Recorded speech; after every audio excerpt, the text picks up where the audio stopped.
ولایت نیوز میں آپ کا خیر مقدم ہے۔ الشفا اسپتال پر اسرائیل کا حملہ، نوزاد بچوں سمیت 179 مریض ملبے میں دفن۔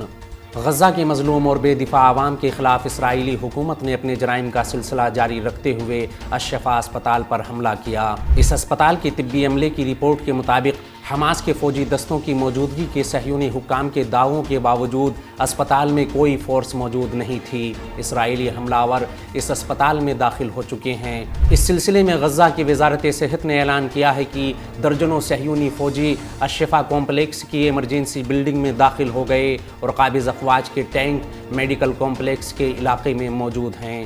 الشفا اسپتال میں موجود ایک عینی شاہد نے الجزیرہ کو بتایا کہ اب ہم الشفا میڈیکل کمپلیکس میں زوردار دھماکوں کی آوازیں سن رہے ہیں۔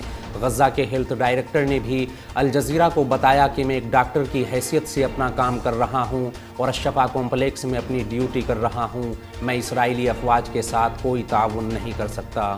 الشفا اسپتال میں اسرائیلی افواج کی درندگی کے بارے میں بات کرتے ہوئے اس اسپتال کے ڈائریکٹر محمد ابو سلیمہ نے کہا ہے کہ اسرائیل کے اسپتال پر وحشیانہ بمباری کے نتیجے میں 179 مریض ملبے تلے دب گئے۔ یہ ملبہ ہی ان کی اجتماعی قبر ثابت ہوا۔ اسپتال کے ڈائریکٹر نے مزید کہا کہ ہمیں مجبوراً ان مریضوں کو ملبے تلے ہی دفن کرنا پڑا۔ مشینری کا نہ ہونا اور ہمیں وقت ہونے والی بمباری کی وجہ سے امدادی کاموں تک کے لیے موقع نہیں مل پا رہا۔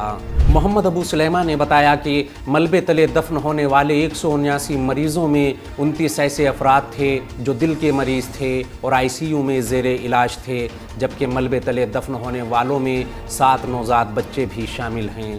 دوسری جانب انسانی حقوق کی تنظیم ہیومن رائٹس واچ نے اس سفاکیت پر غاصب اسرائیل کے خلاف جنگی جرائم کی تحقیقات کا مطالبہ کیا ہے۔ ادھر اقوام متحدہ کی ریلیف اینڈ ورکس ایجنسی نے خبردار کیا ہے کہ اگر غزہ میں جلد ہی ایندھن نہ پہنچایا گیا تو اسپتال بند کرنے پڑ جائیں گے۔ اس خبر میں فی الحال اتنا ہی۔ قومی، بین الاقوامی اور عالمی اسلام کی اہم خبروں سے باخبر رہنے کے لیے ولایت نیوز سے جڑے رہیے۔